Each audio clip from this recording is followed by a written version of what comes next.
नमस्कार, आप देख रहे हैं हर खबर में हूं आपके साथ अमित शर्मा। वक्त है मेट्रो सिटी का और मेट्रो सिटी की शुरुआत करेंगे इस वक्त की एक बड़ी खबर के साथ। बड़ी जानकारी आपको हम दे रहे हैं, सोनीपत से आ रही है। प्रदेश को नेशनल हाईवे का तोहफा मिला है। 5 नेशनल हाईवे, 2 स्टेट हाईवे का शुभारंभ किया गया है। सीएम ने इस दौरान जनता को भी संबोधित किया। सड़क नेटवर्क मजबूत होने से रोजगार के अवसर बढ़ेंगे। 17 में से 1 दर्जन उन्होंने ये कहा है कि जिस तरीके से अब लगातार नेशनल हाईवे का विस्तार किया जा रहा है, ये अपने आप में एक अच्छी बात, अच्छी खबर, क्योंकि इससे रोजगार के अवसर बढ़ेंगे। 17 में से 1 दर्जन नेशनल हाईवे घोषित किए गए हैं। ये बड़ी जानकारी आपको हम दे रहे हैं, इस वक्त की बड़ी खबर आपको हम बता रहे हैं। प्रदेश को नेशनल हाईवे का तोहफा मिला है। 5 नेशनल हाईवे और इसके साथ ही 2 स्टेट हाईवे का शुभारंभ किया गया है। ये बड़ी जानकारी लगातार आपको हम दे रहे हैं। एक बार फिर से आपको हम बता दें, प्रदेश को नेशनल हाईवे का तोहफा मिला है। 5 नेशनल हाईवे, 2 स्टेट हाईवे का शुभारंभ किया गया है। सीएम ने इस दौरान जनता को संबोधित भी किया। सड़क नेटवर्क मजबूत होने से रोजगार के अवसर बढ़ेंगे। सोनीपत से अमृतसर तक इसका विस्तार हुआ है। ये बड़ी जानकारी लगातार आपको दे रहे हैं। तस्वीरें भी आपको हम दिखा रहे हैं, जहां पर आप देख सकते हैं कि मुख्यमंत्री मनोहर लाल, उनके साथ कई केंद्रीय मंत्री मौजूद हैं। कांग्रेस के पूर्व मंत्री और वरिष्ठ नेता कर्ण दलाल ने प्रेस कॉन्फ्रेंस की। उन्होंने कहा कि चंडीगढ़ को लेकर राजनीतिक गलियारों में सरगर्मियां तेज हो गई हैं। पंजाब के मुख्यमंत्री भगवंत मान ने चंडीगढ़ को लेकर बेतुका बयान दिया, जिससे आपसी भाईचारा बिगड़ सकता है। हरियाणा के सभी विधायकों में से मेरा निवेदन है कि हरियाणा विधानसभा के विशेष सत्र में हरियाणा की राजधानी को लेकर चर्चा की जाए। इस दौरान उन्होंने ये भी कहा है कि चंडीगढ़ में हरियाणा वासी एक किराएदार के रूप में रह रहे हैं। नेताओं को विचार करके यह कहना चाहिए कि चंडीगढ़ का 40% हिस्सा हरियाणा का है। चंडीगढ़ एयरपोर्ट जो बनाए, जिसमें हरियाणा का भी पैसा लगाए, वो सिर्फ और सिर्फ पंजाब के काम आ रहा है।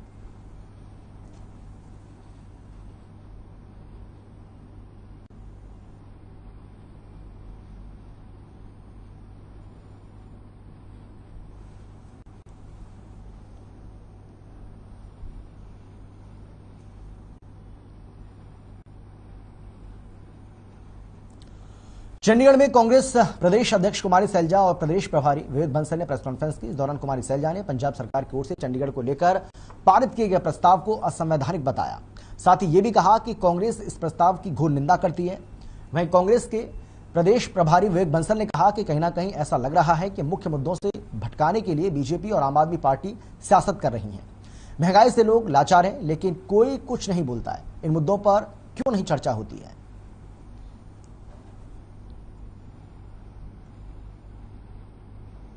कांग्रेस की ओर से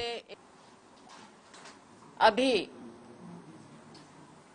1 दिन पहले, 2 दिन पहले जो पंजाब में हुआ, पंजाब की आप पार्टी ने एक प्रस्ताव पारित किया जो कि बिल्कुल असंवैधानिक, गलत,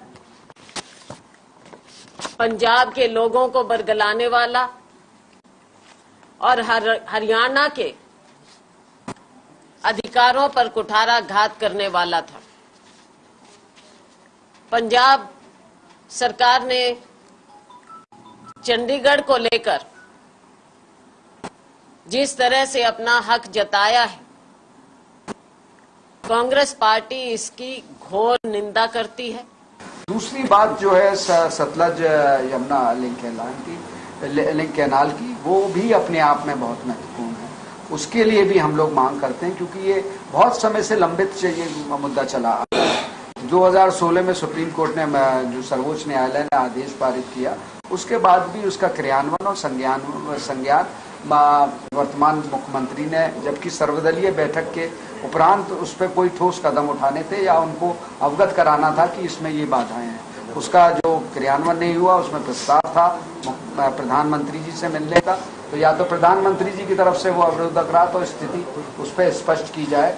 ये हम सब इसको कहना चाहते हैं और इसके लिए हम लोग सतत रूप से आज कहीं ना कहीं ऐसा महसूस होता है कि भारतीय जनता पार्टी और आपकी ये मिली भगत है, क्योंकि आज जो बढ़ती महंगाई है, ये बेरोजगारी है, उससे ध्यान बचाने के लिए ये सब चीजें मुद्दे लाए जा रहे हैं। चंडीगढ़ को लेकर हरियाणा और पंजाब में खींचतान लगातार चल रही है। इस बीच चंडीगढ़ में हरियाणा कांग्रेस प्रभारी विवेक बंसल की अध्यक्षता में कांग्रेस की बैठक बुलाई गई और इन सभी मुद्दों को लेकर हमारे संवाददाता रवि चंदेल ने कांग्रेस की प्रदेश अध्यक्ष कुमारी सैलजा से खास बातचीत की है। सैलजा ने कहा कि ये आम आदमी पार्टी और बीजेपी की मिलीभगत है। चंडीगढ़ को लेकर हरियाणा और पंजाब के बीच खींचतान लगातार जारी है। इसी को लेकर आज कांग्रेस प्रभारी विवेक बंसल की अध्यक्षता में चंडीगढ़ में बैठक की गई। इसी पर बातचीत करने के लिए हमारे साथ मौजूद हैं कांग्रेस प्रदेश अध्यक्ष कुमारी सैलजा। मैम, आज बैठक हुई, किन किन मुद्दों को लेकर जो है सत्र के अंदर उठाया जाएगा, किस तरीके से उठाया जाएगा, क्या कुछ रहा? ऐसा है कि पंजाब ने एक प्रस्ताव पारित कर दिया जिसने चंडीगढ़ पर अपना दावा ठोक दिया। अब ऐसा असंवैधानिक प्रस्ताव पारित हुआ, हरियाणा में उसकी रिएक्शन है, होनी भी थी।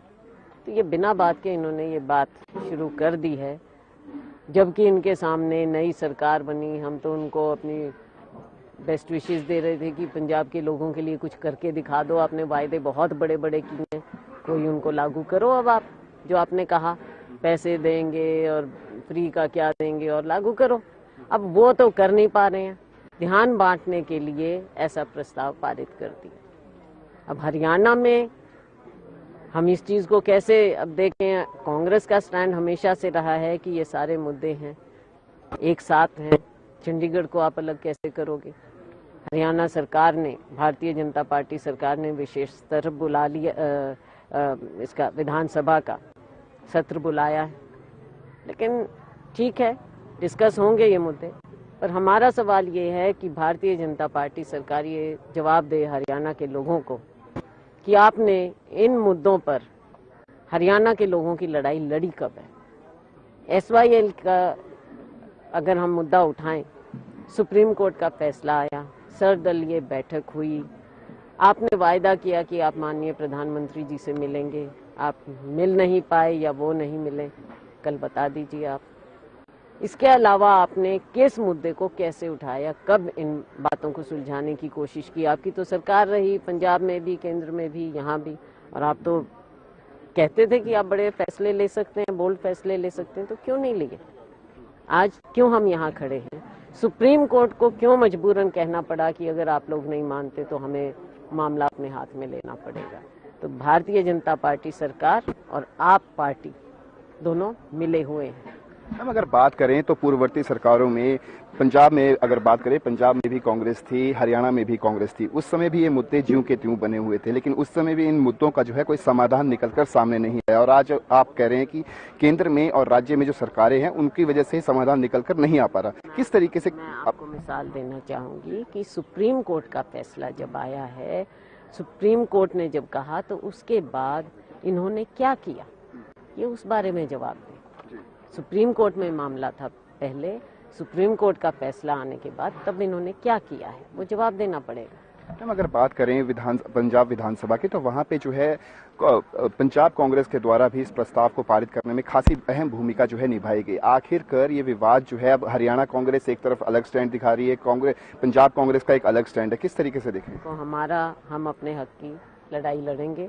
हरियाणा वासियों की आवाज कांग्रेस पार्टी है और हरियाणा वासियों के हक की लड़ाई हम लड़ते रहेंगे, और हमारा जो अधिकार है वो हमें मिलना चाहिए। मैं पहले भी हमेशा कहती रही हूँ कि पंजाब हमारा बड़ा भाई है, हरियाणा छोटा भाई है। पंजाब में से हरियाणा निकला है, हमारा कैपिटल एक है। मामला सुलझना चाहिए, छोटे भाई को अपना हक छोटा भाई समझकर देना चाहिए बड़े भाई ने। अगर बात करें तो आगामी दिनों में क्या कुछ रहेगा, महंगाई को लेकर, भ्रष्टाचार को लेकर, जिस तरीके से कांग्रेस जो है वो पदयात्रा करने जा रही, किस तरीके से रूपरेखा तय की गई? आपने देखा कि जैसा राहुल जी ने कहा था, जब 5 राज्यों के चुनाव हो रहे थे, बीच में यकायक पेट्रोल डीजल की कीमतें बढ़नी बंद हो गई।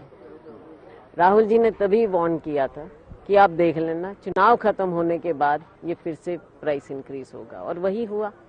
जैसे वो चुनाव के नतीजे आए, खत्म हुआ, रात गई बात गई, फिर हर रोज जिस तरह से, जिस स्पीड से इनकी कीमत बढ़ रही है और बोझ आम नागरिक पर पड़ रहा है, गरीब आदमी पर, मिडिल क्लास पर, हर एक पर पड़ रहा है। छोटा दुकानदार ले लीजिए, कोई भी जो अपना कार्य कर रहा है, आज हर एक पर इसकी गाज गिर रही है। भारतीय जनता पार्टी कर क्या रही है, असली मुद्दों पर आते नहीं हैं। तो उसके खिलाफ कांग्रेस पार्टी आंदोलन हमने छिड़ा भी हुआ है और 7 तारीख को हम चंडीगढ़ में अपने हेडक्वार्टर से धरना प्रदर्शन करेंगे महंगाई के खिलाफ। इसके अलावा जो ये आज हमने प्रस्ताव पारित किया, उसके तहत हम 11 से 13 तक हर डिस्ट्रिक्ट हेडक्वार्टर में प्रेस कॉन्फ्रेंसेस करेंगे, लोगों को जागरूक करेंगे, फिर हम राज्यपाल महोदय से भी मिलेंगे और उसके पश्चात निर्धारित करेंगे समय कब कैसे होगा।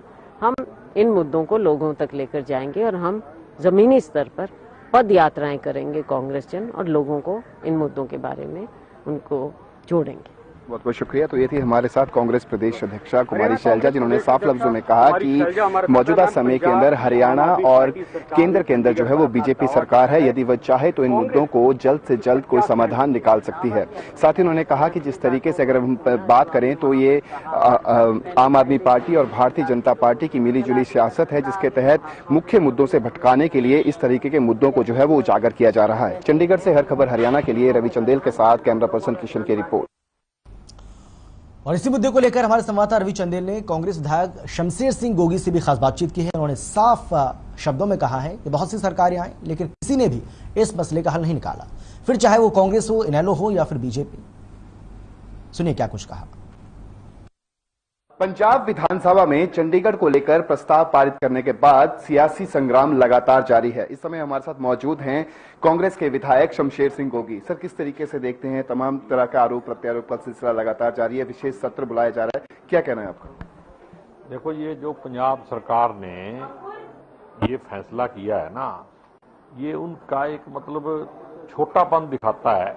उन्होंने जो वादे किए जनता से, नई नई सरकार बनी है, इतनी बड़ी मेजोरिटी लोगों ने दी है, आप उन वादों की तरफ ध्यान दो। लोगों का ध्यान भटकाने के लिए आप नए नए मुद्दे ला रहे हो। भी हम पंजाब कैसे चंडीगढ़ पे कब्जा कर लेगी हरियाणा विधानसभा? चंडीगढ़ तो यूनियन टेरिटरी है, तो एक पंजाब की विधानसभा या एक हरियाणा की विधानसभा, ऐसे रेजोल्यूशन पहले भी पास होते रहे हैं और ये बेकार की बातें हैं। राजनीतिक लोग लोगों के साथ ठगी करने के लिए इस तरह का काम करते हैं जो नहीं होना चाहिए। इस पूरे मामले के अंदर जो है SYL का मुद्दा करें, हिंदी भाषी क्षेत्रों की बात करें, ये तमाम मुद्दे जो हैं वो लगातार सामने आ रहे हैं। लगातार सत्ता पक्ष का और विपक्ष का, खासतौर पर कांग्रेस का भी यही कहना है कि इन 3 मुद्दों को सुलझाने के बाद ही किसी मुद्दे पर चर्चा की जाएगी। देखो, चर्चा की तो बात ही नहीं है, ये मुद्दे तो पहले से चलते आ रहे हैं। चाहे वो एरिया कुछ पंजाब हरियाणा का बराबर करने की बात हो, चाहे SYL का पानी हो। SYL तो हरियाणा की लाइफलाइन है, उसका पानी हमें मिलना चाहिए। और उस पर सुप्रीम कोर्ट का फैसला होने के बाद भी अगर उस पर कोई कार्रवाई नहीं हो रही है तो उसके लिए बीजेपी और उसकी सरकार जिम्मेदार है कि वो सुप्रीम कोर्ट का जो आदेश है उसको क्रियान्वित कराना उनका काम है। और वो जानबूझ के नहीं करवा रहे हैं और उसके पीछे उनकी जो मंशा है वो साफ नहीं है, वो राजनीति खेल रहे हैं। सर, आपने कहा कि बीजेपी की मंशा जाहिर करता है इस पूरे मामले को लेकर, लेकिन अगर हम पूर्ववर्ती सरकार की बात करें तो आपकी कांग्रेस पार्टी भी सरकार में सत्तासीन थी। उस समय भी ये मुद्दे उठे थे, लेकिन उस समय भी इन मुद्दों का कोई समाधान निकलकर सामने नहीं आया था। तो इस बार किस तरीके से कांग्रेस अपने स्टैंड को जो है, जब विशेष सत्र बुलाया जा रहा है, किस तरीके से अपना स्टैंड रखेगी वहां पे, और जो निंदा प्रस्ताव पारित किया जाएगा उसको लेकर क्या कुछ आपकी खास तौर पर रणनीति रहेगी जिसके तहत जो है वो इस पर कार्रवाई की जाए? मेरे हिसाब से तो आज के दिन इन पुराने मुद्दों से ज्यादा खतरनाक मुद्दा है हरियाणा के अंदर करप्शन। तो सबसे पहले एक रेजोल्यूशन ऐसा पास करना चाहिए कि क्या बीजेपी की सरकार चाहती है बिना करप्शन के आगे देश चले? क्योंकि पहले बीजेपी वाले जब सत्ता में नहीं थे तो ये कहते थे कि BJP party with the difference, और हम जाके वो ये कर देंगे। मेरे ख्याल में 10 गुना ज्यादा भ्रष्टाचार बढ़ गया। और करनाल उसका ट्रेनिंग सेंटर है, अगर किसी ने लेनी हो ट्रेनिंग तो वो करनाल में आ जाता है और वहां से फिर उसको गुड़गांव भेज दिया जाता है। अभी ताजा आपने देखा, अब खट्टर साहब भी अगर ट्रेनिंग देंगे भ्रष्टाचार की तो दूसरे मुद्दों पे तो बात ही कहां आने देते हैं ये। अब तो वहां पे मुख्यमंत्री के नजदीकी लोगों का नाम उसके अंदर है, इसके चेते DC का नाम उसके अंदर है, और इन्वेस्टिगेशन इंक्वायरी के नाम पे उसको दबाया जा रहा है। जो मतलब कहे भी इन्वेस्टिगेशन चल रही है जी। अरे इन्वेस्टिगेशन पहले 3 दिन में तो 3 आदमी पकड़े गए, और अब 1 महीना हो गया, कुछ भी नहीं हो रहा आगे।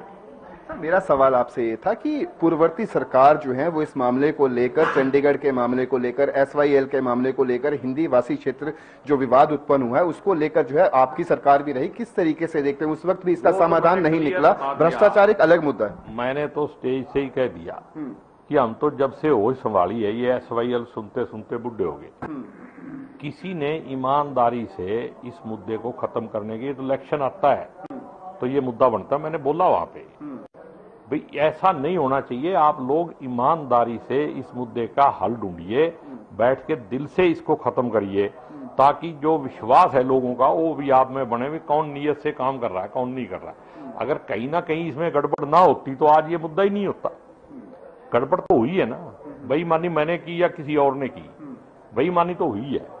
और लोगों की नीयत राजनीति और वोट की ज्यादा है, सत्ता प्राप्ति की ज्यादा है, जन सेवा की कम है। यही इसका कारण है कि ये मुद्दे आज भी जिंदा है। एक अंतिम सवाल सर, आज ही के दिन जो है दो अलग अलग जगहों पर जो है वो बैठकें की जा रही है। नेता प्रतिपक्ष भूपेंद्र सिंह हुड्डा की अध्यक्षता में बैठक की जा रही है, तो वहीं प्रदेश प्रभारी विवेक बंसल की अध्यक्षता में बैठक हो रही है, तो वहीं आप ही के पूर्व मंत्री करण दलाल द्वारा एक अलग से प्रेस वार्ता बुलाई जाती है। किस तरीके से देखते हैं, कांग्रेस एकजुट है एकजुट नहीं है, अलग अलग धड़े जो है वो बटे हुए हैं, ऐसे में विधायकों की ये समस्याएं जो है बड़ी गंभीर समस्या है कि आखिर वो किस धड़े में शामिल हों? अब आप कुमारी शैलजा के धड़े में शामिल हैं, किस तरीके से देखें? देखो ऐसे है कि कांग्रेस कहां है, जहां अध्यक्ष, और कांग्रेस के साथ प्रभारी भी आया हुआ है AICC से, और इसके बावजूद भी कोई आदमी अपने आप को कांग्रेस से बड़ा समझता है तो उसका मेरे पास तो कोई इलाज नहीं। मैं तो छोटा आदमी हूं, मैं तो वहां हूं जहां कांग्रेस है, मैं तो कांग्रेस के साथ हूं। व्यक्ति विशेष तो इसलिए भाई प्रदेश अध्यक्ष है तो किसके साथ जाओगे? प्रदेश अध्यक्ष और प्रभारी यहां मीटिंग कर रहे हैं, तो कोई अगर इससे अलग मीटिंग कर रहा है तो वो मतलब अपने आप को शायद पार्टी से बड़ा आदमी समझता होगा, इसलिए कर रहा होगा। और इसका आने वाले टाइम में जनता ही जवाब देगी। पार्टी हमारी माँ है, जो अपनी माँ के साथ ही ठगी वग्गी करेगा ना, उसको जनता माफ नहीं करेगी। बहुत बहुत शुक्रिया। तो ये थे हमारे साथ कांग्रेस के विधायक शमशेर सिंह गोगी, जिन्होंने साफ लफ्जों में कहा कि कांग्रेस विधानसभा, पंजाब की विधानसभा द्वारा जो है अवैधानिक रूप से प्रस्ताव पास किया गया, जिसके तहत चंडीगढ़ में उन्होंने पूर्ण रूप से जो है दावा किया गया। साथ ही उन्होंने बहुत ही मुखर तरीके से अपनी बात जो है कांग्रेस के अंदर जो गुटबाजी चल रही है उसको लेकर अपनी बात रखी। चंडीगढ़ से हर खबर हरियाणा के लिए रवि चंदेल के साथ कैमरा पर्सन किशन की रिपोर्ट। पंजाब के मुख्यमंत्री भगवंत मान के चंडीगढ़ पर सर्वोच्च अधिकार के प्रस्ताव को पंजाब विधानसभा में पारित करने के बाद हरियाणा और पंजाब की सियासी गलियारों में हलचल तेज हो गई है और इसी मुद्दे को लेकर चरखी दादरी से निर्दलीय विधायक सोमवीर सांगवान से खास बातचीत की है हमारे संवाददाता रवि चंदेल ने। क्या कुछ कहा, जरा सुनिए आप। चंडीगढ़ को लेकर हरियाणा और पंजाब के बीच खींचतान लगातार जारी है। इसी बीच हरियाणा विधानसभा द्वारा कल विशेष सत्र बुलाया गया है। इसी विषय पर चर्चा करने के लिए हमारे साथ इस समय मौजूद हैं चरखी दादरी से निर्दलीय विधायक सोमवीर सांगवान।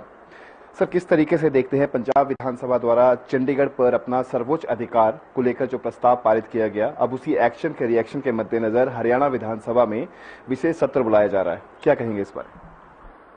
ऐसा है, जब हरियाणा, पंजाब और हिमाचल 1966 के अंदर तीनों अलग प्रदेश बने तो उस टाइम तो फैसला हो गया था भाई हिंदी भाषी क्षेत्र हरियाणा को और चंडीगढ़ पंजाब को, और SYL का पानी, ये दोनों तीनों जो इंटरस्टेट या इनका जो स्टेटा का आपस में जो बंटवारा जो होना चाहिए था वो उसी टाइम इम्प्लीमेंट होना चाहिए था। लेकिन वो राजनीति के कारण सिर्फ अपनी वोट, राजनीतिक वोट बनाने के चक्कर में इसको लटकाते चले गए।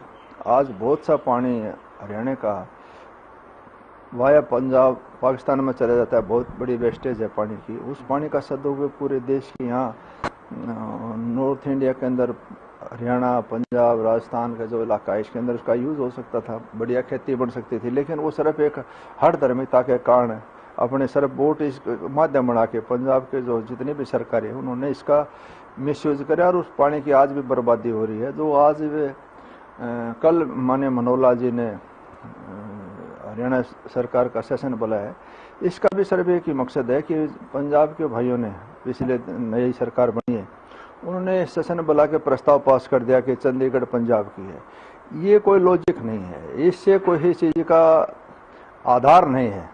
ये जो संवैधानिक फैसला है, जो बैठ के फैसला जब हो चुका है भाई इतने % हरियाणा और इतने % पंजाब की राजधानी चंडीगढ़ रहेगी, तो ईमानदारी के साथ इसको जिस ढंग से डिवाइड होना चाहिए था उस तरह से इसको डिवाइड करना चाहिए था।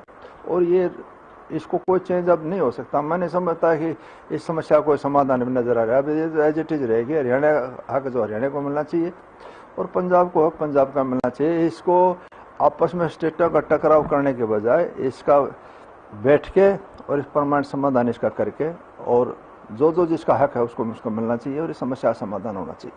सर, अगर बात करें तो ये जो मसला है ये आज का मसला नहीं है। काफी पहले भी इस मुद्दे पर अगर हम बात करें पूर्ववर्ती सरकारों पर, उस दौरान भी ये मुद्दा काफी बार उठा। चंडीगढ़ का मुद्दा उठा, SYL का मुद्दा उठा, 400 गांव जो हिंदी भाषी गांव हैं उनको जो है शामिल करने का मुद्दा उठा, लेकिन अभी तक इसका कोई समाधान निकलकर सामने नहीं आया। किस तरीके से देखते हैं कि आखिरकार 40% हिस्सा, 60% हिस्सा, तो दूसरी ओर हिमाचल का भी इसमें 7.92% हिस्सा है चंडीगढ़ के अंदर। किस तरीके से देखते हैं, क्या हल निकलकर, आपकी अपनी व्यक्तिगत राय क्या है कि क्या हल इसका निकाला जा सकता है? ऐसा है, मैं समझता हूँ कि ये मान साहब की जल्दबाजी है, उंगली पकड़ के शहीद होने वाली बात थी। इस टाइम ये कोई मुद्दा नहीं था। इस टाइम मान साहब ने देखना चाहिए था भाई पंजाब के लोगों ने इसको लोकतंत्र के अंदर बहुमत दिया है, जनता की समस्या क्या है, उनका निदान क्या है, भ्रष्टाचार है, कर्मचारियों की तनख्वाह नहीं है, नशाखोरी है, बुरा हाल है पंजाब का, कर्मचारियों की तनख्वाह नहीं है, तो उनकी तरफ ध्यान देना चाहिए था। ये वाहियात के मुद्दे उठा के ये वाही लूटना, सिर्फ इसी के माध्यम से सोचते हैं कि बहुत बड़ी पब्लिसिटी मिल जाएगी हमें, इस बात को उठाए। इस बात का सबको पता है। ये इस प्रकार के प्रस्ताव करने से कोई समस्या का समाधान नहीं है। ये तो सिर्फ और सिर्फ मैं समझता हूँ कि ये भी कह सकता हूँ कि जल्दबाजी में लिया गया फैसला है, ये कोई जिक्र नहीं है। ये ऐसा नहीं होना चाहिए था। जिसका जो हक है, जो भाइयों का बैठ के जो बंटवारा, 2 भाई न्यारे होते हैं तो उसका हक उसको मिलना चाहिए। भाई का हक मारना हमारी संस्कृति में नहीं है, वैदिक धर्म में नहीं है, हिंदू धर्म में कहीं नहीं लिख रखा है कि भाई का हक भाई को मारे। जिसका जो हक है उसको मिलना चाहिए और उस मिल बैठ की समस्या का समाधान करना चाहिए था। जो जितना पानी आज बर्बाद हो रहा है उसको भी रोकना चाहिए था। और चंडीगढ़ का भी जो जिस रस्ते से बंटवारा हो रहा है, चाहे हिमाचल का हिमाचल में मिलना चाहिए, पंजाब को पंजाब में मिलना चाहिए, हरियाणा का हरियाणा मिलना चाहिए। इस आपस में कंट्राडिक्शन नहीं होना चाहिए। तुरंत प्रभाव से समस्या समाधान करके और परमानेंट इसके ऊपर स्टॉप करना चाहिए, क्योंकि तीनों स्टेटों का उसमें पैसा लगा हुआ है, तो उसमें हक भी है तीनों का, तो तीनों मिलना चाहिए। मैं नहीं समझता कि ये कोई बड़ी अच्छी बात थी। मान साहब ने बहुत जल्दबाजी में, और नई सरकार बनी थी, अभी आवेश में आके मैं समझता हूँ कि इन्होंने जो फैसला करा ये नहीं होना चाहिए था। सिर्फ इस बात के ऊपर तो इनका फोकस, जो जनता ने भरोसा जताया पंजाब की जनता ने, उनके ऊपर खरा उतरना चाहिए। जो किसानों का लोन माफ करने वाली बात थी, कर्जा माफ करने वाली बात थी, बिजली फ्री देने वाली बात थी, जो बड़े बड़े वादे करे थे उन वादों को पूरा करने की तरफ ध्यान देना चाहिए थे। ये सिर्फ अब जिन जो मुद्दे इन्होंने उठा रहे, ये उस तरफ ध्यान भटकाने, मैं समझता हूँ कि इनका कोई लॉजिक नहीं है। सिर्फ ध्यान भटकाने के लिए है। जो वादे जो करे थे सरकार बनने से पहले, हमारी सरकार बनी तो ये करेगी। अब मान साहब ने और आप सरकार ने मिलके जो जनता से वादे करे थे उनको पूरा करना चाहिए, न कि ये वाहियात के इसी तरह के प्रस्ताव करके टाइम वेस्ट नहीं करना चाहिए। अगर बात करें जिस तरीके का एक्शन जो है पंजाब विधानसभा में देखने को मिला, उसका रिएक्शन जो है वो कल यानी कि हरियाणा विधानसभा में देखने को मिलेगा, विशेष सत्र बुलाकर। क्या आपकी क्या व्यक्तिगत राय है कि विशेष सत्र बुलाकर जो निंदा प्रस्ताव जो पारित किया जाएगा, उससे कुछ फायदा या उससे कोई समाधान निकलकर आने वाला लगता है? ऐसा समाधान तो इसका जिस प्रकार की रेशो से बंटवारा हो रहा है वो मिलना चाहिए। ये जो कल हरियाणा विधानसभा की जो सेशन बुलाया है, हम प्रस्ताव निंदा प्रस्ताव कर रहे हैं। एक पंजाब की सरकार ने जो प्रस्ताव ला दी, ये कोई उसका हम ये कह सकते हैं कि उन्होंने जो कुछ किया तो सरकार अपनी तरफ से उनका निंदा प्रस्ताव लाने जा रही है, क्योंकि इन्होंने गलत काम कराया जो संवैधानिक नहीं है। जो अधिकार एक तरफा कोई बात हो ही नहीं सकती। अगर 2 भाइयों का बंटवारा है तो सिर्फ एक ने कहते सारा मेरा है, तो दूसरा भाई कहाँ जाएगा? हमारी संस्कृति में नहीं है, हमारे समाज बात को मान्यता नहीं देता। जिस भाई का जो हक है उसको मिलना चाहिए और तीनों स्टेटों का जो भी जितना हक है उसको मिलना चाहिए। और मैं पहले भी कह चुका हूँ, दोबारा कहता हूँ, ये बहुत ही जल्दबाजी में और असंवैधानिक फैसला है पंजाब सरकार का। बहुत बहुत शुक्रिया। तो ये थे हमारे साथ चरखी दादरी से निर्दलीय विधायक सोमवीर सांगवान, जिन्होंने साफ लफ्जों में कहा कि पंजाब के मुख्यमंत्री भगवंत मान द्वारा आनन फानन में ये प्रस्ताव पारित किया गया, और साथ ही उन्होंने बहुत से अन्य विषयों पर अपनी बात मुखरता से रखी। चंडीगढ़ से हर खबर हरियाणा के लिए रवि चंदेल के साथ कैमरा पर्सन किशन की रिपोर्ट। और इसी के साथ इस बुलेटिन में फिलहाल इतना ही। छोटे से ब्रेक के बाद फौरन लौटेंगे। आप देखते रहिए हर खबर।